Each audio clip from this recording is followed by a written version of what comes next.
Hey, good morning. You know what? Facts don't care about your feelings. According to the left, all inequality in America is due to victimization. All non-white people in America are victims of white privilege, and women are all victims of the patriarchy. The LGBT plus XYZ communities are all victims of our heteronormative and homophobic society.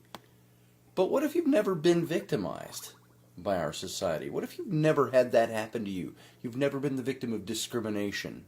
Doesn't matter to the left as long as you feel victimized and feel like you're a victim, even if you've never really experienced a discrimination of any kind. You've surely, according to the left, been victimized by microaggressions. If somebody asks you, say, "Hey, where are you from?" That's actually a xenophobic microaggression because they're treating you like a foreigner.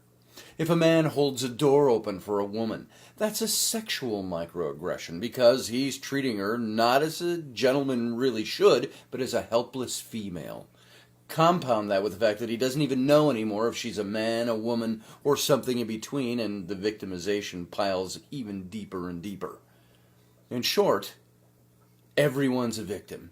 Except, of course, the straight white male who has become the father, yeah, that's the appropriate male pronoun in this instance, of all victimization and discrimination in our society. Well, then, of course, anyone who disagrees with the left also fits into this category. Or someone who owns a company or employs people or can own a nicer car than you. They all fit into that category.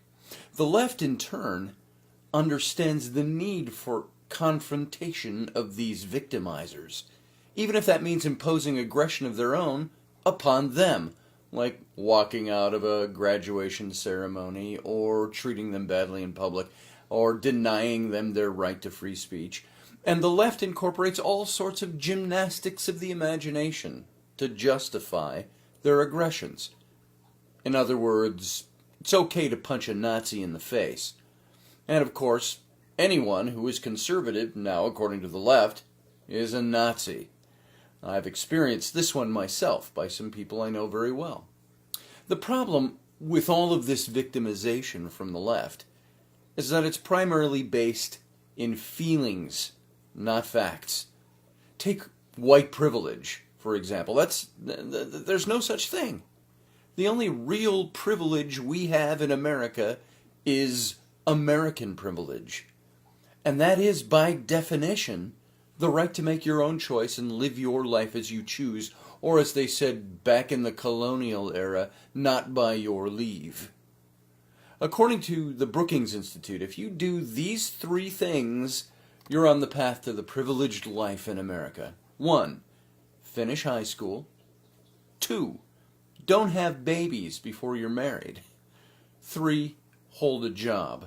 Now, some of those things might sound a little old-fashioned to you, but those are the three things they found are the common factors in successful people and people who are determined to be privileged.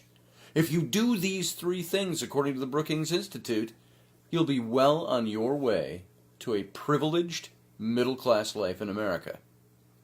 Now, also, address this thing of patriarchy. There is no such thing in America. It is a fact that the vast majority of college graduates are women, most of whom are single, have no children, and are already making much more money than their male counterparts. The same for the gay and the lesbian couples, who already earn more than their their straight counterparts. And keep in mind that once you graduate from college, if you want that paycheck, you have to work hard for it. You have to impress an employer. Employers expect you to work for your pay. No more handouts. And reality can be like that careening bus that's running down the street, and if you don't take the right precautions when you step into that street, you're going to get plowed over by it. And your employer doesn't really care how you feel about feeling victimized by it. Now, this can also apply to the self-employed.